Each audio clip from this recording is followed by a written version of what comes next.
Bem-vindo de volta. Hoje estamos com o comodoro aposentado da Marinha Real, Stephen Jeremy, que comandou navios de guerra no 5º Esquadrão de Destruidores e na Aviação Naval Britânica. Ele também foi diretor de estratégia na Embaixada Britânica no Afeganistão. Obrigado por voltar, é bom vê-lo novamente. É bom Warstorn. Desnemava se vemos interessantes. E certamente estamos vindo.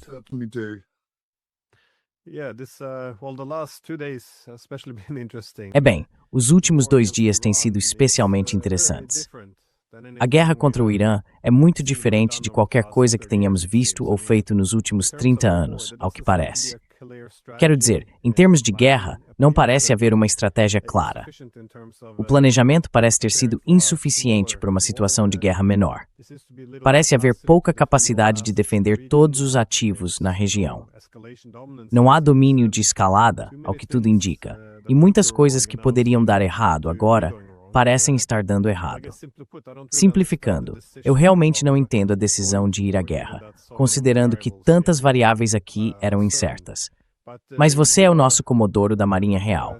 O que você está observando para avaliar se os americanos e os israelenses serão derrotados aqui ou se vencerão?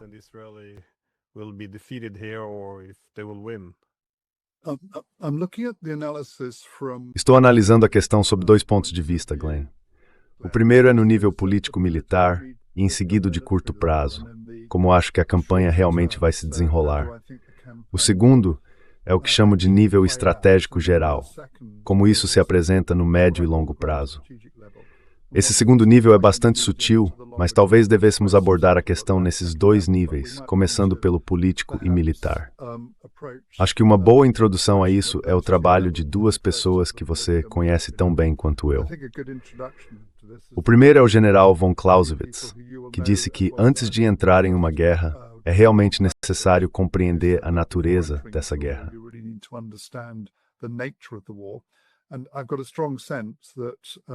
E tenho uma forte sensação de que os americanos não entendem a natureza da guerra. Outra coisa é o general André Beaufort, um general francês de quem sou fã, que disse que em uma guerra, o perdedor merece perder, porque sua derrota será consequência de falhas de pensamento, seja antes ou durante a guerra. E me preocupa que falhas de pensamento antes da guerra provavelmente levem a consequências que não apenas resultem em uma possível derrota das forças de Israel e dos Estados Unidos, mas também tenham repercussões mais amplas que vão contra os interesses do Ocidente e, de fato, da economia global. Então é assim que tenho pensado sobre isso. Em termos de objetivos estratégicos, acho que pelo menos podemos ser claros.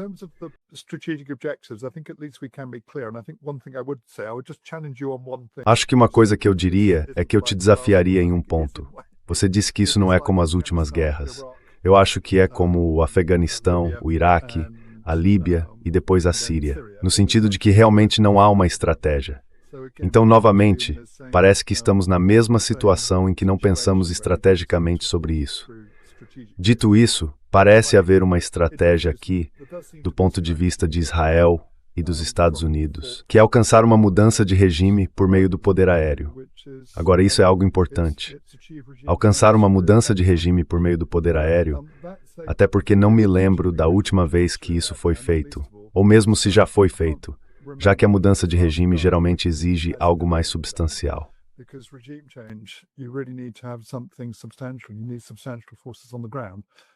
É preciso ter forças substanciais em terra, o que, é claro, nem Israel nem os Estados Unidos querem comprometer. Então acho que pelo menos entendemos a abordagem que está sendo adotada. Acho realmente importante deixar claro esse objetivo de mudança de regime, porque o sucesso ou fracasso da campanha depende disso. E se a mudança de regime não for alcançada, parece-me que do ponto de vista de Israel e dos Estados Unidos, isso será um fracasso. Do ponto de vista do Irã, o objetivo parece simplesmente sobreviver.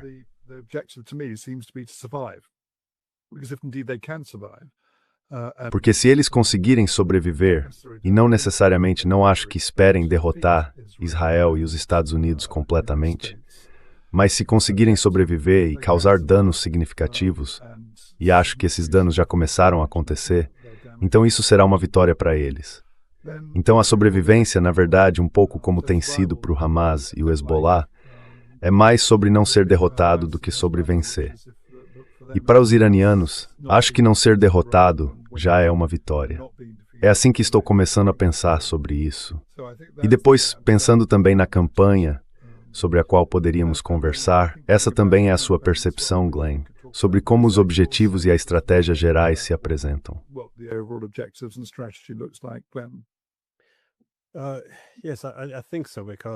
Sim, eu acho que sim, porque eu acho que os Estados Unidos e os israelenses provavelmente planejaram uma guerra rápida, em que derrubariam a liderança, e então a suposição seria de que tudo desmoronaria.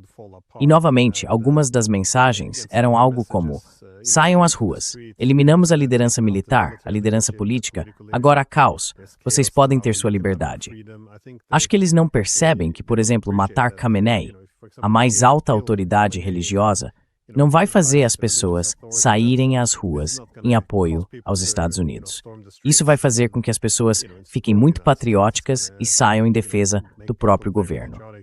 Então acho que houve muitos erros de cálculo sobre como seriam recebidos.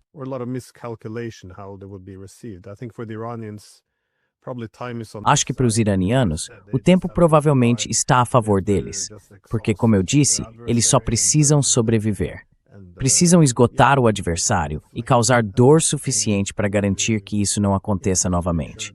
Mas concordo que há muita semelhança em relação aos últimos 30 anos, porque, no Afeganistão, tivemos uma guerra de 20 anos apenas para substituir o Talibã pelo Talibã. No Iraque, você sabe, todas aquelas centenas de milhares de mortos. E o que foi alcançado? O Iraque agora está mais alinhado com o Irã. Antes equilibrávamos o Irã. Agora ele está estreitamente alinhado com o Irã, que supostamente é o principal adversário regional. Claro, a Líbia tinha alguma estabilidade e agora está apenas inundando a Europa com refugiados. Tem sido um caos há 15 anos. Na Síria, tínhamos um governo que ao menos respeitava os direitos das minorias.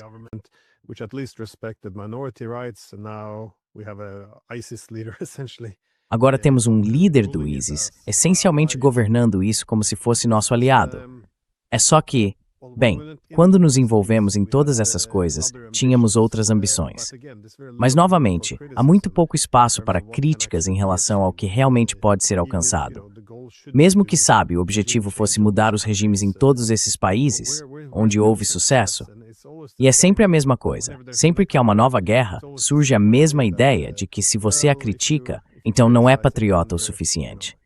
É muito frustrante ver que fazemos a mesma coisa repetidas vezes.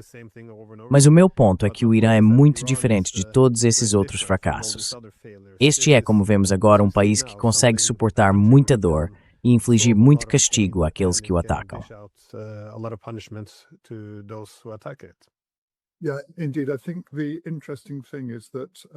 Sim, de fato. Acho que o interessante é que a mentalidade xiita de realmente absorver a dor alcança um público mais amplo, não apenas no Irã, mas no que eu chamaria de islamismo fundamentalista, que vê isso novamente como uma luta contra o mal, contra Satanás ou os satanases. Não estou dizendo que isso seja necessariamente certo, mas apenas explicando como isso se manifesta. Acho que voltando às guerras que você mencionou, a que achei particularmente interessante foi a do Iraque. Porque o que fizemos no Iraque, acredito, foi entrar lá, ou melhor, os americanos entraram lá com muito apoio de outros, depuseram o governo, não permitiram que as estruturas baatistas permanecessem e presumiram que a democracia floresceria.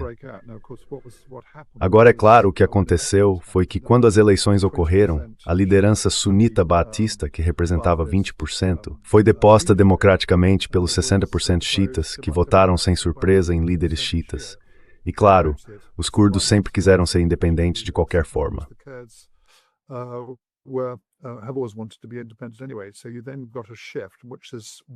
Então houve uma mudança, o que explica por que, de forma bastante previsível, os iraquianos se aproximaram dos iranianos por causa da relação xiita entre as duas nações. Quero dizer, acho que no momento, pelo que vejo da campanha, os americanos e os israelenses provavelmente estão satisfeitos, embora seja muito difícil afirmar isso com um nível relativamente baixo de informações que temos.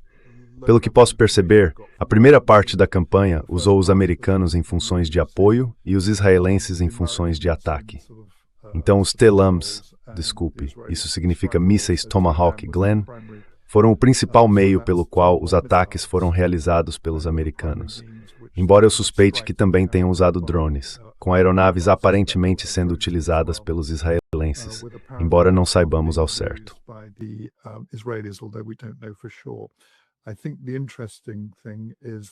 Acho interessante que se os israelenses estiverem realmente sobrevoando o Irã, isso indica uma certa incerteza sobre o impacto que eles acreditam ter causado no sistema de defesa aérea. Isso me sugere que eles obtiveram algum sucesso contra esses sistemas. Embora eu tenha ouvido que aeronaves iranianas têm sobrevoado Teherã, então parece que o controle ainda não é total. O que eles ainda não conseguiram é a supremacia aérea. Imagino que isso ainda possa demorar um pouco.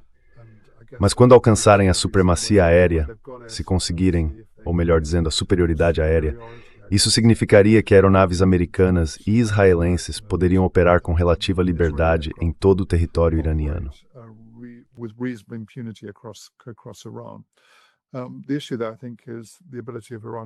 A questão, ao meu ver, é a capacidade do Irã de responder. Os ataques com mísseis são, como eu esperava, contra bases americanas nos países do Golfo. Embora seja interessante que a BBC esteja falando em ataques aos países do Golfo, em vez de ataques às bases americanas nesses países. Suspeito que tenha havido um ou outro caso de dano colateral, mas eu ficaria surpreso se esses ataques iranianos tivessem como alvo os próprios países do Golfo. Acho, sim, que eles são direcionados às forças dos Estados Unidos. Mas muito mais importantes, a meu ver, são os ataques a Israel. É muito difícil ter uma noção clara de como isso se apresenta, mas eu esperaria que esses ataques se concentrassem em infraestrutura, militar, energética e qualquer coisa ligada à economia de Israel.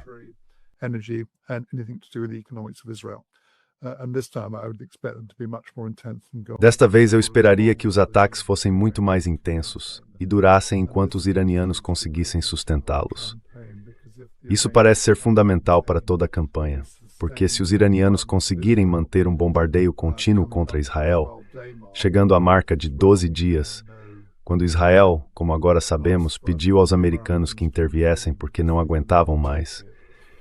Se conseguirem ir além disso, então suspeito que quaisquer ofertas de negociação por parte dos americanos ou dos israelenses, caso cheguemos a um ponto em que Israel não consiga mais suportar, serão rejeitadas. Acho que os iranianos simplesmente continuarão, porque não confiarão nem nos israelenses, nem nos americanos para cumprir sua palavra.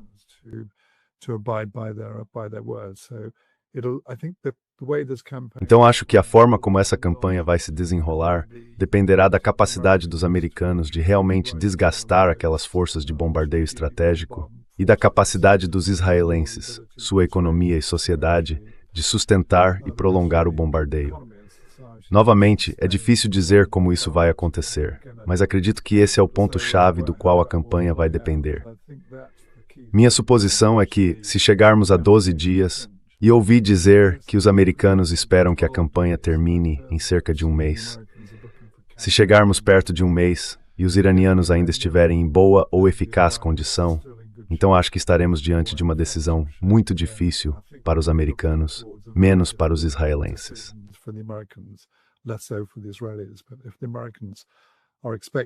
Mas se os americanos esperam alcançar sucesso na campanha em um mês, e ainda não vimos nenhum sinal dessa campanha, isso os colocará em uma situação muito difícil. Novamente, acho que a questão aqui com os iranianos é a capacidade do regime de manter o controle, de manter o regime diante de bombardeios, mas também diante dos apelos do Ocidente para que aqueles dentro do Irã se levantem.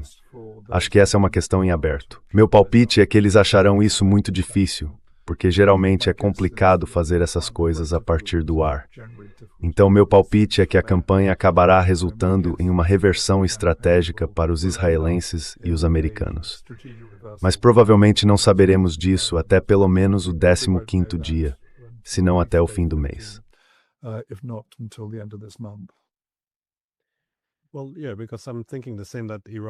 Bem, sim, porque estou pensando a mesma coisa. que o Irã tem todos os incentivos do mundo para sugerir que possui quase mísseis ilimitados. E, novamente, é possível que tenham em algum depósito subterrâneo. Mas se seus inimigos acreditarem que eles podem lutar por meses e meses com base nesses estoques, então ninguém ousaria atacá-los. Mas como há uma ameaça tão grande vinda do exterior, e nós realmente não sabemos muito, não é, sobre o armamento iraniano.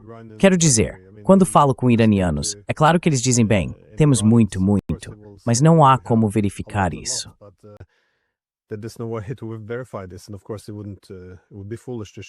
E claro, seria tolice mostrar onde essas armas estão. Mas eu acho que, por outro lado, os Estados Unidos provavelmente os subestimaram, assim como os israelenses, como ficou evidente naquela guerra de 12 dias.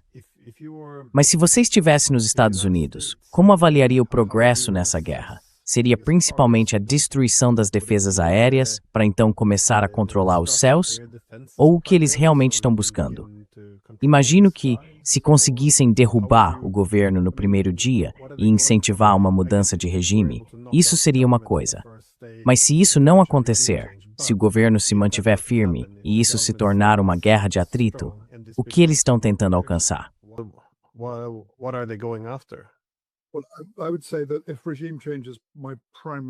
Bem, eu diria que, se a mudança de regime é meu principal objetivo, e pelo que Trump disse então o que chamaríamos de objetivos de apoio são aqueles que nos permitem alcançar a mudança de regime. Um deles seria a supressão das defesas aéreas inimigas, para que se possa operar com impunidade ao longo da campanha. A questão é, como depor um regime quando se está operando apenas a partir do ar? Essa é uma pergunta muito boa, porque eu obviamente não vejo como. Mesmo que a superioridade, ou até a supremacia aérea seja alcançada, sem tropas em solo, isso exigiria que os iranianos que desejam a mudança de regime se levantassem e tentassem derrubar a Guarda Revolucionária Islâmica e as outras forças iranianas.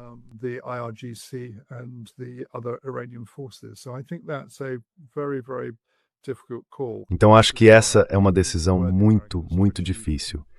E é por isso que, mesmo para os americanos alcançarem superioridade aérea e para os israelenses alcançarem superioridade e supremacia aérea, eu acho que ainda assim os americanos podem ter sorte, os israelenses podem ter sorte se aqueles que são contra o regime se levantarem. Mas eu diria que há uma chance de 70, 30 de que isso não aconteça, de que o regime mantenha seu controle sobre a população.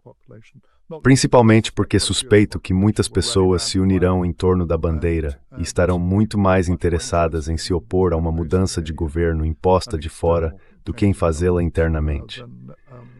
Escrevi uma vez em um artigo para o The London Times, há muitos anos, que ao se envolver em operações, especialmente no Oriente Médio, o primeiro princípio deve ser não causar dano.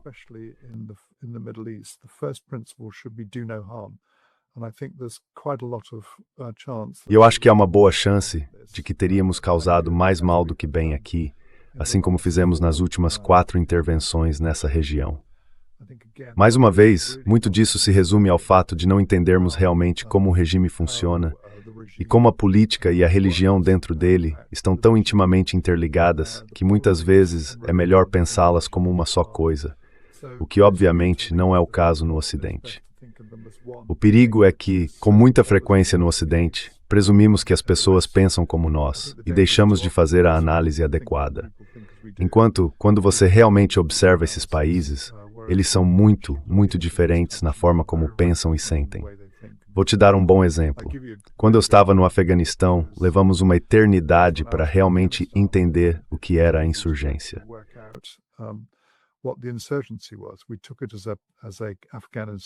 Nós interpretamos aquilo como uma insurgência afegã contra as forças ocidentais. Mas eu me lembro de estar sentado no quartel-general da ISAF em Cabul, em 2007, com um mapa dos incidentes, os incidentes de combate contra as forças ocidentais, e um mapa das tribos pashtuns. E de repente percebemos que as duas coisas eram completamente contemporâneas, estavam totalmente alinhadas. Percebemos que o que tínhamos não era uma insurgência afegã, mas sim uma insurgência pashtun. E isso foi o quê? 4 ou 6 anos depois do início da campanha. Acho que compreender realmente bem como o regime pensa e a composição do país é essencial antes de se embarcar em algo desse tipo. Não acho que tenha visto muito sinal disso, de forma alguma. Não sei se você viu, mas eu certamente não vi.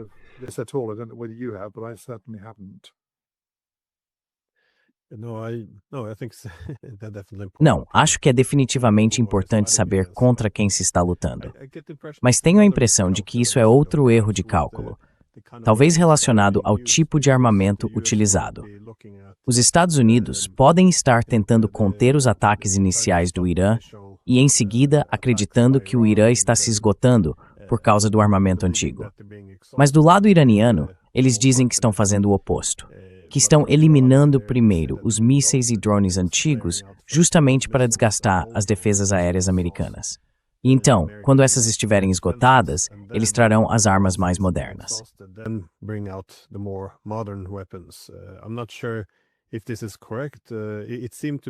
Não tenho certeza se isso está correto. Pareceu que na Guerra de 12 Dias, pelo menos, eles usaram primeiro equipamentos mais antigos. Só não está claro qual lado estaria desgastando o outro, como seria em uma guerra de atrito. Mas eu queria te perguntar sobre os ataques a todas as bases americanas nos estados do Golfo. Você acha que isso representa um risco, no sentido de provocar esses países a entrarem na guerra contra o Irã? Ou acha que é uma jogada estratégica, algo inteligente a se fazer, para enviar um aviso claro contra permitir que os Estados Unidos os utilizem?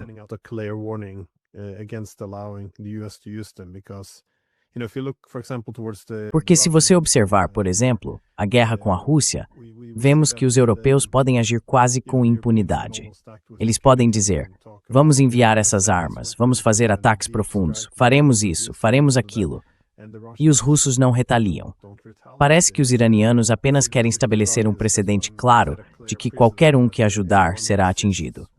Fico me perguntando como você avalia essa estratégia dos iranianos. Isso é algo que vai expandir a guerra em seu desfavor ou é algo que vai claramente restaurar sua capacidade de dissuasão e tornar a região mais cautelosa em cooperar com os americanos?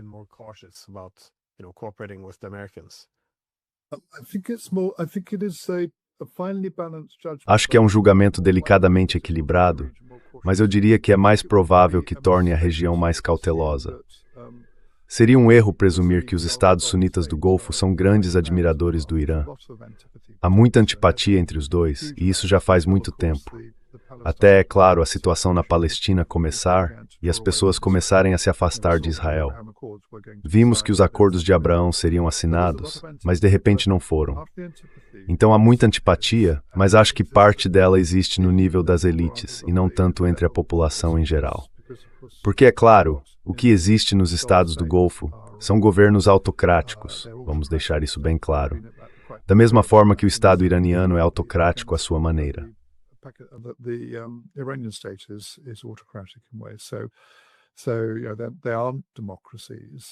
Então eles não são democracias, mas monarquias autocráticas. E acho que uma das preocupações que as monarquias desses estados terão é que o que os iranianos estão fazendo será bastante popular entre suas populações, que acompanharam a forma como as operações foram conduzidas na Palestina contra outras nações árabes e islâmicas. Portanto, acredito que entre suas populações pode haver bastante apoio ao que os iranianos estão fazendo. E nesse caso, eles podem ser muito cautelosos em fazer algo como declarar guerra ou se alinhar com os americanos e os israelenses. Eles têm falado em alto e bom som que a retaliação iraniana é injustificada.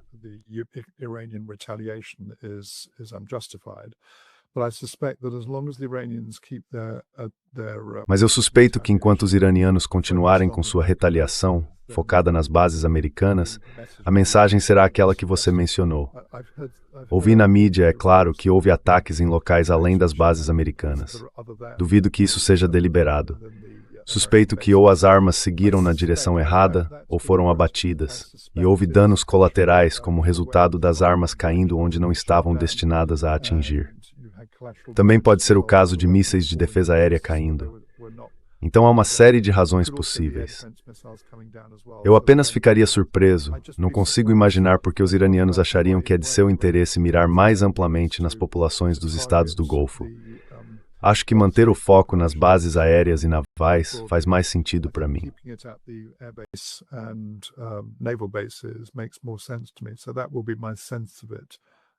Então essa seria a minha percepção sobre isso.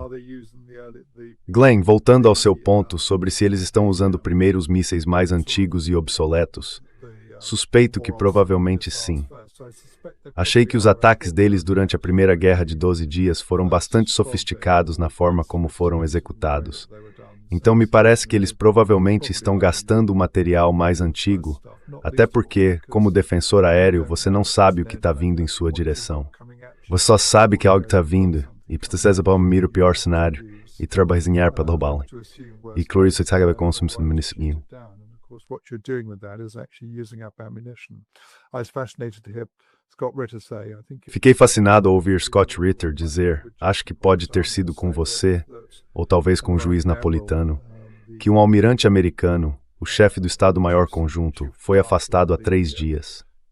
O comentário era de que ele foi removido porque disse, não temos munição suficiente para fazer isso. E quando se pensa tanto na quantidade de munição sendo enviada para a guerra na Ucrânia, quanto na dificuldade que nós, no Ocidente, e especialmente os Estados Unidos, temos em produzir munição em grande escala e com rapidez, não me surpreenderia se os estoques de munição fossem realmente um problema aqui.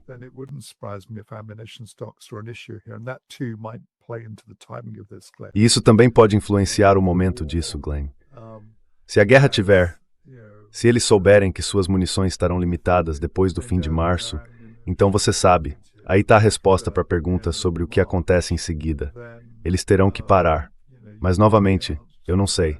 Pode ser no fim de março, pode ser no fim de abril, quem sabe. Simplesmente não sabemos como estarão os estoques de munição.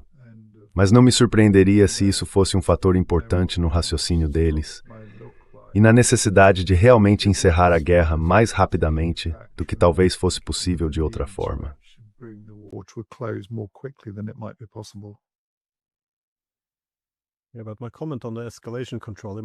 Sim, mas o meu comentário sobre o controle da escalada é que talvez não caiba aos americanos decidir quando e como essa guerra vai terminar. Acho que, para os iranianos, um objetivo fundamental seria restaurar a dissuasão, garantir que os Estados Unidos não voltem em 6 meses para fazer isso de novo. Eles provavelmente quereriam, imagino, causar dor suficiente para assegurar que isso não aconteça novamente. Mas sim, vemos todos esses alvos militares, é claro. As bases espalhadas pela região. Você acha que pode escalar ainda mais, atacando alvos econômicos ou energéticos?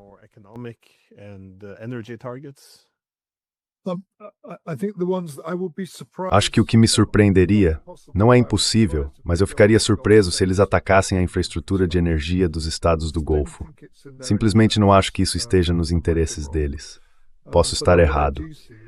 Mas o que vejo é eles atacando a infraestrutura israelense. Então eu esperaria que mirassem nos portos. Sei que eles já atacaram Haifa. Esperaria vê-los, além dos alvos militares e de inteligência, atacando os portos. A infraestrutura de transporte e a infraestrutura de energia em Israel, dentro dos limites de precisão dos sistemas deles. Porque esses são elementos críticos para a sobrevivência da sociedade israelense.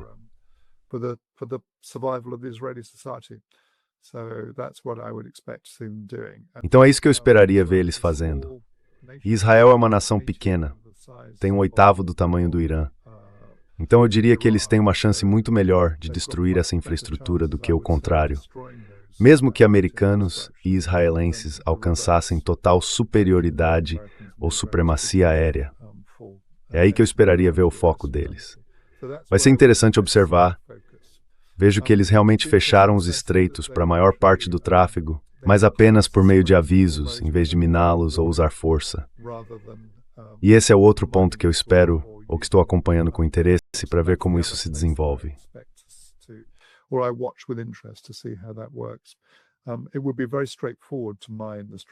Seria muito simples minar o Estreito de Hormuz, e muito difícil para o Ocidente, os israelenses, ou qualquer outra parte, fazer algo a respeito. Mas, até agora, ouvi dizer que eles realmente emitiram alertas, e o tráfego no Estreito de Hormuz basicamente parou, pelo que posso ver. Então isso teve um efeito. Também esperaria que, mesmo que ainda houvesse tráfego, as taxas de seguro fossem altas. O número que ouvi é de 10% do valor total do navio ou da carga de petróleo, deswal signibrego significativo em termos de seguro. Portanto, isso certamente terá um impacto na economia global, ou pelo menos no setor de petróleo da economia global.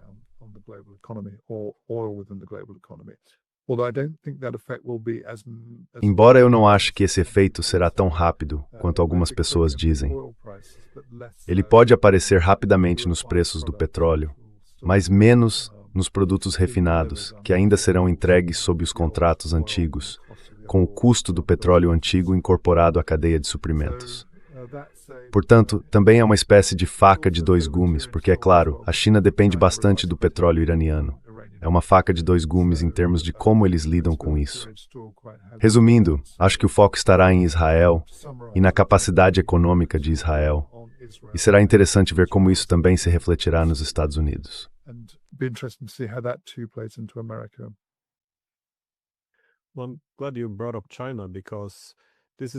Bem, fico feliz que você tenha mencionado a China, porque isso não se trata apenas dos Estados Unidos e de Israel de um lado e do Irã do outro. Como podemos ver, atacar todas essas bases pela região envolve muitos países de uma forma ou de outra. Mas o Irã também, novamente, não é o Iêmen e não é a Síria. É um país enorme, localizado na extremidade sul do continente euroasiático. Então, como você enxerga essa guerra em um contexto mais amplo, na disputa entre as diferentes grandes potências? A menos que presumamos que Trump tenha iniciado essa guerra para ajudar os manifestantes ou promover a democracia, quais são as lutas geopolíticas mais amplas ou a aposta envolvida aqui?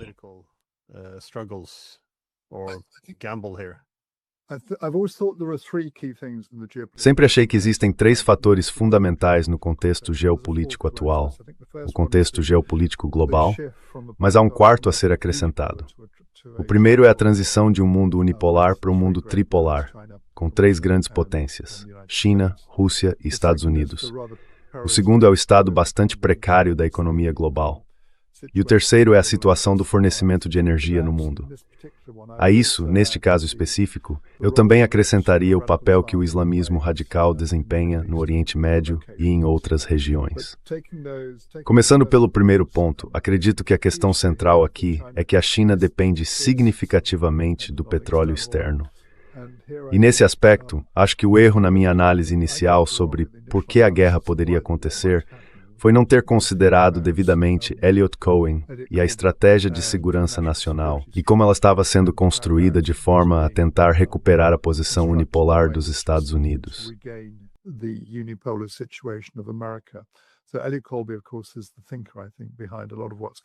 Então, Elbridge Colby, é claro, é o pensador, eu acho, por trás de muito do que está acontecendo nos Estados Unidos. E ao observar o trabalho dele, parece claro que ele acredita ser possível que a América, os Estados Unidos, recuperem uma posição unipolar. Eu acho que ele está errado. Mas ainda assim, vi uma análise muito boa de Andrew Korybko, que falou sobre essa guerra específica como parte de uma estratégia mais ampla, na qual a Venezuela era uma parte e o Irã agora é outra. Ou seja, busca-se afastar o Irã do BRICS e de suas relações com a China e a Rússia e aproximá-lo de um relacionamento muito mais próximo com os Estados Unidos. Idealmente, tenho certeza, semelhante ao que existia antes da deposição do Shah.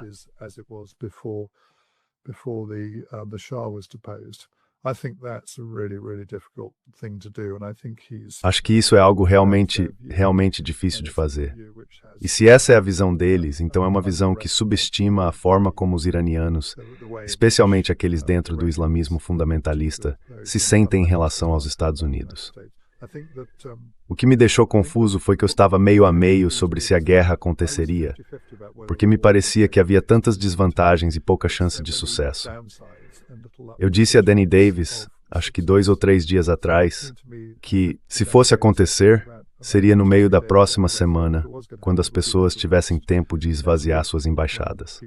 Mas agora eu acho que isso já vem sendo planejado há algum tempo, planejado há semanas.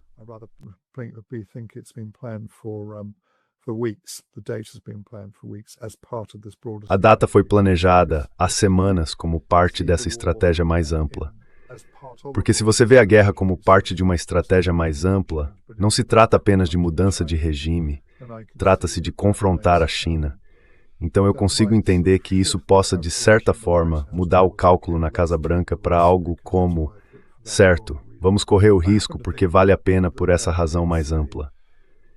Eu pessoalmente acho que esse raciocínio tem grandes chances de fracassar, porque acredito que as pessoas não entendem por que a China chegou onde chegou, nem compreendem a relação entre a China e o modo como se desenvolve o poder militar de uma nação, o que tem a ver com energia e capacidade industrial.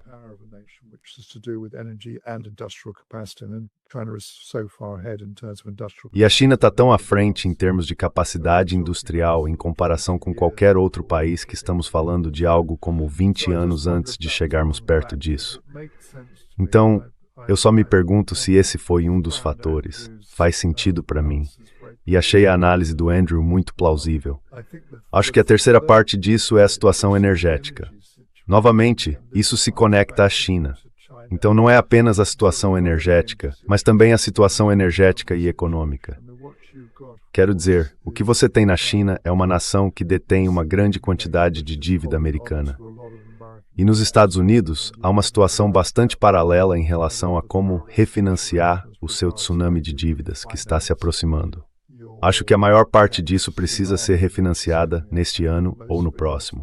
E se a China não for comprá-la, e de fato se a China decidir vendê-la agressivamente, então, o que isso significa para o dólar?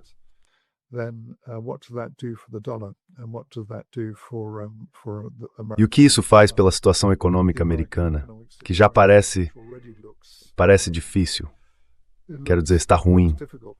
Se os Estados Unidos estão mal, então imagine como está para as nações europeias, especialmente os britânicos, os franceses e os alemães, todos em situações bastante perigosas e que não estarão olhando com grande entusiasmo para a perspectiva de preços altos de energia. Já estão ruins o suficiente, mas imagine como será quando ficar ainda pior. Então, por todos esses motivos, se houver um foco estreito na China, isso deixará de lado essas questões estratégicas mais amplas que estão acontecendo. E por todas essas razões, acho que as chances de fazermos mais mal do que bem são grandes e estão aumentando. Novamente, eu ficaria curioso para saber o que você pensa sobre isso.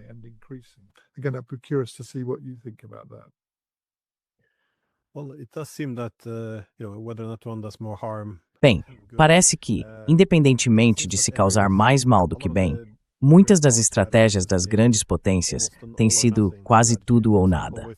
Por exemplo, com o governo Biden, com base na retórica que se ouvia de grande parte da liderança militar e política, a ideia era mais ou menos que com Rússia e China se aproximando, se pudéssemos usar os ucranianos para tirar a Rússia do grupo das grandes potências, então poderíamos concentrar todos os nossos recursos em conter a China. E esse seria o caminho para restaurar a primazia dos Estados Unidos no mundo. Mas então, é claro, isso começou a fracassar. E aí vemos Trump adotando uma abordagem diferente, dizendo que, bem, não seremos capazes de derrotar os russos.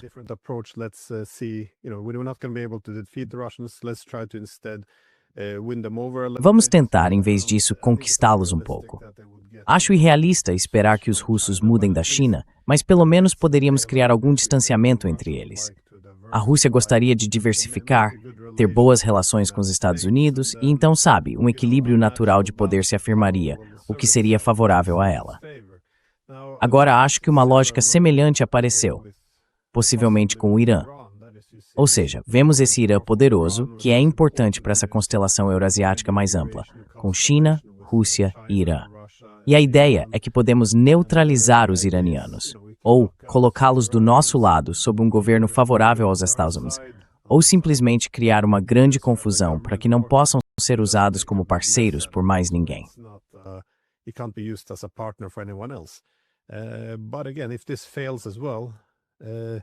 Mas, novamente, se isso também falhar, Isso só vai reforçar a determinação do Irã em buscar a Rússia e a China como parceiros necessários. E acho que foi isso que aconteceu com os russos também. Agora eles precisam dos chineses mais do que nunca.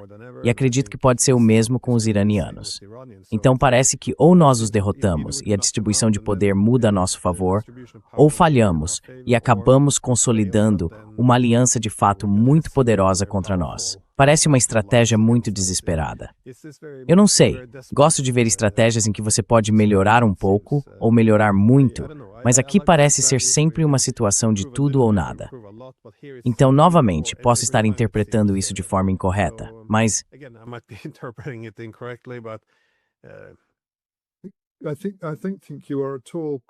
Acho que você está certo, Glenn. Acho que você realmente acertou em cheio. Uma das outras coisas que também influenciam nisso, que, por exemplo, não aconteceu na Venezuela, mas acontece aqui, é que quando você olha para essas últimas, se incluir o Irã agora, essas últimas 5 ou mais intervenções, todas fracassaram. A outra questão mais sutil, que é o papel do islamismo fundamentalista. Meu irmão é um analista brilhante desse tema. E ele explica que o que estamos vendo dentro do Islã é uma guerra civil que vem ocorrendo dentro da religião. Na verdade, 2 guerras civis sobrepostas. Por um lado, você tem os fundamentalistas e os reformistas. Por outro, os sunitas e os xiitas.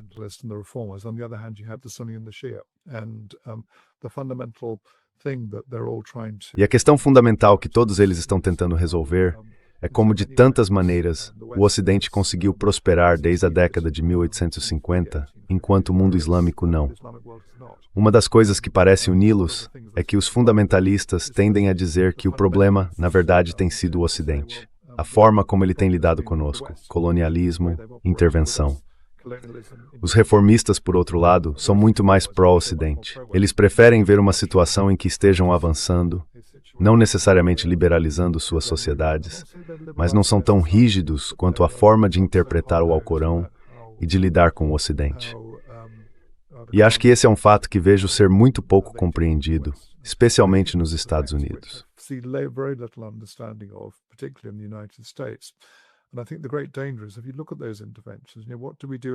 E eu acho que o grande perigo é o seguinte: se você olhar para essas intervenções, o que fizemos no Afeganistão?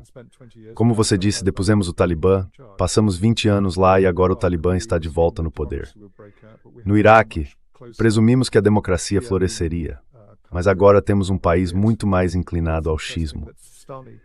É interessante que Sistani, que é um grande teólogo no Iraque, seja muito menos intervencionista na política, ao contrário de Al-Khamenei, e, ao que parece, de seu novo sucessor. Depois, na Líbia, aparentemente entramos sob a justificativa de uma responsabilidade de proteger, mas na verdade depusemos Gaddafi, apesar do que dissemos na época.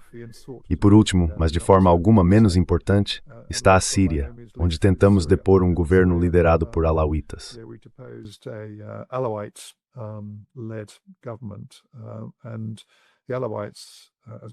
E os alauítas, como meu irmão sempre dizia, lutariam até a morte, porque sabiam que provavelmente seriam massacrados pela esmagadora população sunita dentro da Síria. O que essencialmente fizemos foi pegar o que era o ISIS e tentar agir contra ele. Então agora restabelecemos o califado, mas ele está apenas na Síria.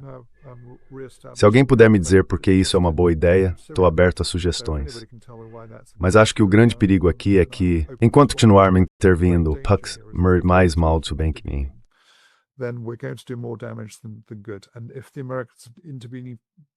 E se os americanos estiverem intervindo, principalmente com base numa mudança de regime, vamos balcanizar o Irã e fazer isso porque é do nosso interesse nacional, conforme vemos nossa grande estratégia contra o Irã, contra a China. Então isso ignora o fato de que, ao intervir dessa forma, estamos, na verdade, tornando muito mais difícil a vida dos reformistas islâmicos. Porque, repetidas vezes, eles e suas populações veem o Ocidente intervindo de maneira muito autoritária, desajeitada e muitas vezes opressora.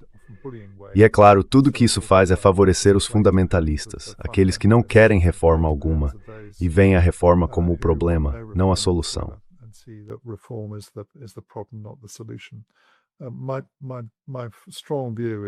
Minha opinião firme é que precisamos realmente repensar. Pensar de forma muito mais estratégica e talvez em um sentido de grande estratégia. Talvez pensar em algo semelhante à abordagem de contenção usada por George Kennan, mas tornando-a muito mais voltada ao laissez-faire e à não intervenção. Às vezes é difícil não intervir. E certamente, quando eu estava no Afeganistão, lembro-me de ter jantado com algumas pessoas, incluindo 2 mulheres políticas afegãs. Elas estavam extremamente entusiasmadas de intervenção ocidental, pois isso permitia mudar convenientes e lutar contra o Talibã, francamente bastante misógino.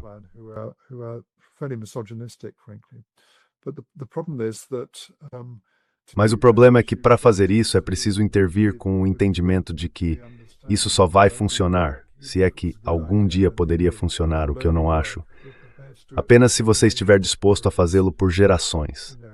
Sabe, você está disposto a intervir em um país por 20, 30, 40, 50, 60, 70 anos? E não há disposição para isso. Então temos que aceitar que, mesmo que não gostemos de como um regime funciona, a primeira coisa a entender é que se realmente buscarmos intervir da forma como isso parece estar acontecendo, há uma grande probabilidade de piorarmos as coisas em vez de melhorá-las. Não consigo pensar em uma única intervenção nos últimos 25 anos em que tenhamos feito algo além de piorar as coisas, em vez de melhorá-las. Mas me diga se você acha que estou errado. But tell me if you think I'm wrong. No, I think you're correct. Não, acho que você está certo, de fato. E, novamente, mesmo que o resultado, o que se quer alcançar, não seja o foco principal, ainda é preciso algum pensamento estratégico. Você usou a palavra desajeitado, e acho que isso é muito preciso. Quero dizer, do meu ponto de vista, eu teria preferido um caminho com o Irã em que pudéssemos ter algum entendimento mútuo, chegar a um acordo pacífico, porque nunca realmente fizemos isso nos últimos 47 anos. E, se não funcionar, pode-se usar alguma forma de contenção, mas essa é a minha visão. Outros podem ter uma visão diferente, de que não é possível ter paz com o Irã, que ele precisa ser derrotado e destruído. Bem, se essa é a perspectiva, não é exatamente aceitável, mas ainda assim é preciso ter pensamento estratégico.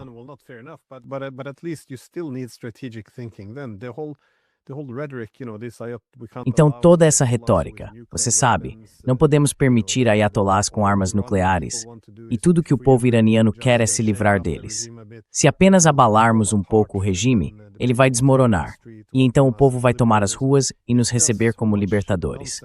É tudo um monte de bobagem, esperança e pensamento ilusório. Quer alguém queira fazer as pazes com o Irã ou destruí-lo, pelo menos deveria haver uma avaliação honesta aqui. Eu ouço os políticos, pelo menos neste país, e a mídia, é tudo apenas um discurso emocional e ideológico. Não há nada ali. Não me surpreende que continuemos cometendo esses erros estúpidos repetidas vezes, guerra após guerra, porque tudo isso está desconectado da realidade.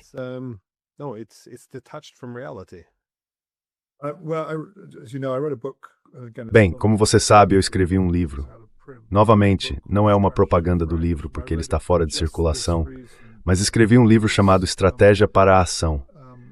Eu escrevi exatamente por esse motivo, Glenn, porque eu escrevi em 2011. Naquela época, eu já estava fortemente envolvido com a guerra do Iraque, tendo visitado o país várias vezes, e também havia sido destacado para a guerra do Afeganistão. E percebi que simplesmente não sabemos mais fazer estratégia no Ocidente. Somos realmente ruins nisso. Não quero dizer que se tivéssemos feito estratégia, teríamos vencido essas guerras, mas algo muito mais profundo.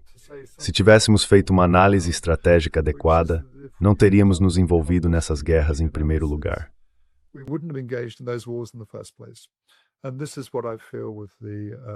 E é isso que eu sinto em relação às intervenções na Síria, às intervenções na Líbia e também a esta. Nós não fizemos uma análise estratégica adequada, nem realmente pensamos nelas com profundidade. Não trabalhamos de verdade para compreender esses países com a ajuda de especialistas. Muitos desses especialistas se perderam. Lembro-me de quando fomos para o Afeganistão, quase não tínhamos falantes de Farsi e quase nenhum falante de Pashto. Todo aquele conhecimento que existia no Ocidente, com gente muito engajada, se perdeu.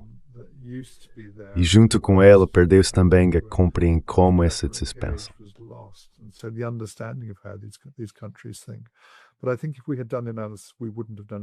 Mas eu acho que se tivéssemos feito isso em outros casos, não teríamos feito desde o início.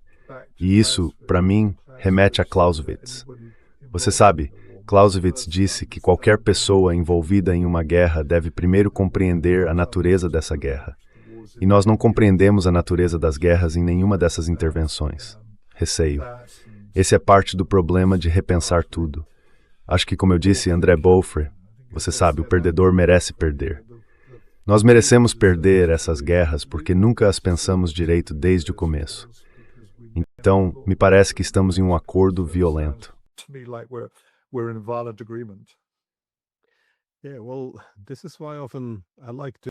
É por isso que eu gosto de sentar e conversar com pessoas mais experientes que têm formação nos serviços de inteligência, porque elas não odeiam seus oponentes. Elas querem entendê-los. Conseguem apreciar sua cultura. Não importa se estavam lutando contra os soviéticos, ainda assim respeitavam o adversário.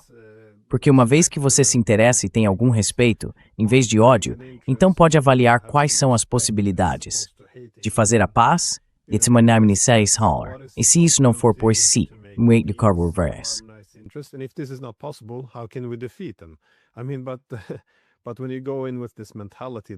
Quero dizer, quando você entra com essa mentalidade de que eles são inferiores, horríveis, malignos, não há como fazer as pazes, nem ter um plano realista para vencer. Então não, acho completamente exaustivo ouvir essa classe política que domina. É horrível. Mas deixe-me fazer uma última pergunta. Qual você acha que será o desfecho provável dessa guerra? O ataque dos SNN de Israel ao Irã. Você acha que eles vão fracassar?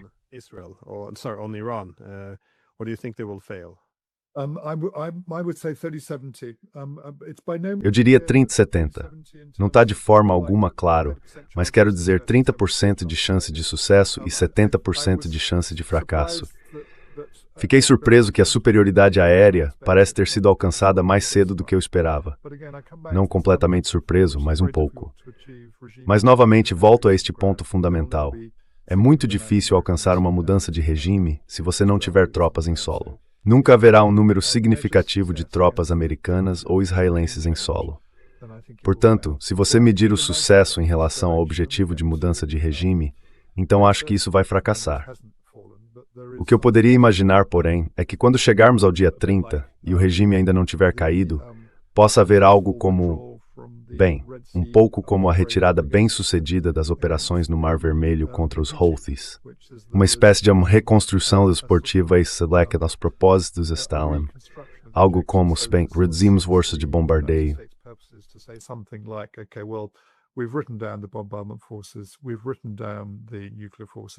Nós já definimos as forças nucleares. Agora estamos satisfeitos em nos afastar disso e deixar que os iranianos realizem sua própria mudança de regime. Tenho certeza de que a maioria das pessoas vai perceber o que está acontecendo. Mas é assim que eu imagino que as coisas poderiam se desenrolar se até o dia 30, até o fim deste mês, o objetivo principal não tiver sido alcançado. Nesse caso, seria uma vitória para os iranianos, porque, é claro, eles só precisam sobreviver para chamá-la de sucesso, em vez de derrotar os americanos e os israelenses. Então esse seria meu primeiro palpite. Mas eu ficaria curioso para saber o que você pensa também.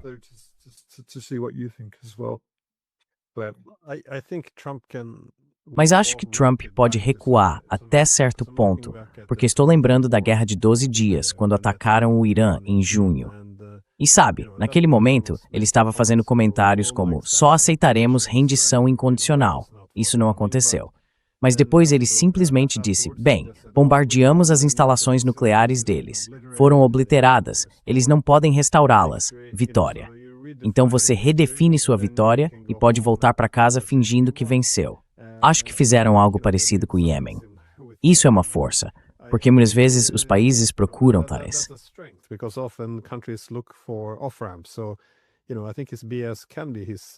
Então, sabe, acho que o papo furado dele pode ser uma força nesse sentido.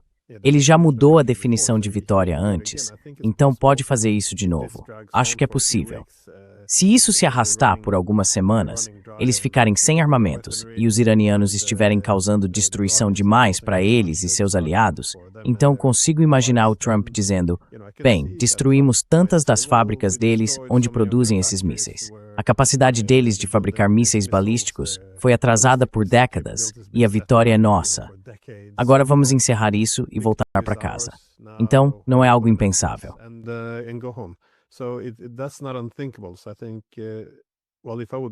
Então eu acho que, bem, se eu tivesse que apostar, provavelmente é nessa direção que iríamos. Mas a ideia de que os iranianos fariam qualquer concessão real, eu não vejo isso, porque o que os americanos queriam era essencialmente que o Irã capitulasse, que abrisse mão de seus meios de dissuasão. Mas se não tivesse os mísseis balísticos e os drones, estaria acabado. Eles poderiam simplesmente bombardeá-lo até o chão. Então não sei. É isso que eu espero. Porque é uma ameaça existencial para os iranianos. Não vejo como eles estariam dispostos ou como aceitariam qualquer coisa diferente de os americanos eventualmente se afastarem.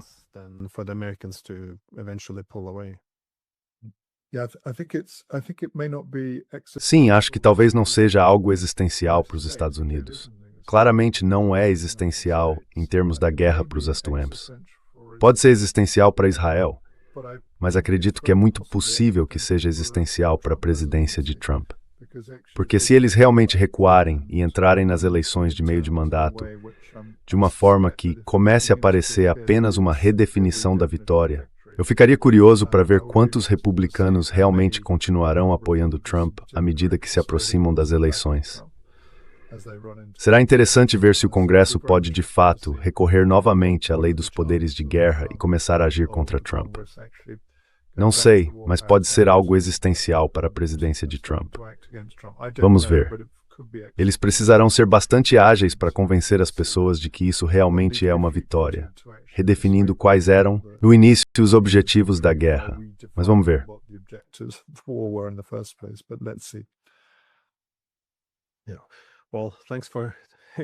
Bem, obrigado por participar e compartilhar suas percepções. Vamos ver como vamos retomar esse assunto e ver como as coisas se desenrolam. Mas eu simplesmente não acho que os objetivos que os americanos estabeleceram nesta guerra sejam alcançáveis. Bem, eles são alcançáveis, mas eu não... É possível, mas não acho que seja provável. No entanto, posso estar errado, então. Sim, eu também, Glenn. Mas de qualquer forma, continue bom trabalho. Isso realmente faz diferença. Precisamos dessa análise independente. Importante. Antes de eu